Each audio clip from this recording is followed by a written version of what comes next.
గంజాయి కేసులను ముద్దాయిలను అరెస్ట్ చేసిన కావలి రూరల్ పోలీసులు. కావలి పట్టణంలో 18వ తేదీ సాయంత్రం 7 గంటల టైంలో మేము గుడమగుంట జగనన్న కాలనీలో మొత్తం టోటల్గా ఇళ్ళన్నీ కూడా తనిఖీ చేశాము. దానిలో ఒక ఇంటి కన్స్ట్రక్షన్లో ఉంది ఒక ఇల్లు. ఆ ఇంట్లో మాకు దాదాపు 3 కేజీల 965 గ్రాముల గంజాయి ప్యాకెట్లు దొరికింది.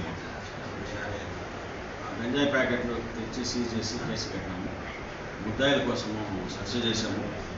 ముద్దాయిల కోసం సెర్చ్ చేసినప్పుడు 20వ తేదీ వాళ్ళు సాయంత్రం 5:30 గంటకి గుడంగుంట అవుట్స్కట్స్ నుంచి బెంగళూరు వెళ్ళేందుకు రెడీ అయిపోతున్నారు ముద్దాయిలు, 3 ముద్దాయిలు. వాళ్ళు ఒకడు వచ్చేసి గోసల గోపీకృష్ణ, తండ్రి మాధవరెడ్డి, 21 ఇయర్స్. రెండో వ్యక్తి అల్లాడి మణి, తండ్రి రమణయ్య, వయసు 21 సంవత్సరాలు. మూడో వ్యక్తి సుధర్తి అన్వేష్, తండ్రి మాలకొండయ్య, వయసు 20 సంవత్సరాలు. వీళ్ళు మొదట ఇద్దరు కూడా బుడంగుంట గ్రామానికి చెందినవారు, గోసల గోపీకృష్ణ, అల్లాడి మణి.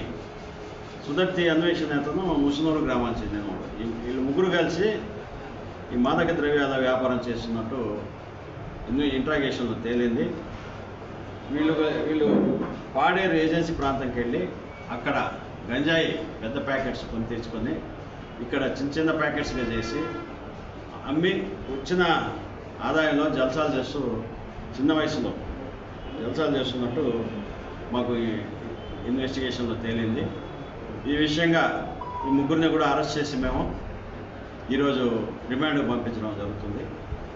ఇదే విధంగా మన కావలికి సబ్ డివిజన్ సంబంధించి ఎక్కడ కూడా మాదక ద్రవ్యాలు కానీ గంజాయి కానీ అలాంటివి కూడా ఉండకూడదని మా యొక్క ఆఫీసర్స్ ఆదేశాలు మనకు గట్టిగా పనిచేస్తామని హామీ ఇస్తున్నాం.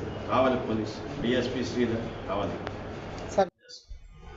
కాలేజెస్లో అవేర్నెస్ ప్రోగ్రామ్స్ పెట్టి దీని గురించి ఆ ట్రాఫిక్ సంబంధించి ట్రాఫిక్ రూల్స్ గురించి వీటన్నిటి కూడా ట్రాఫిక్ సంబంధించి అవేర్నెస్ ప్రోగ్రామ్స్ పెట్టాలని నిర్ణయించుకున్నాం.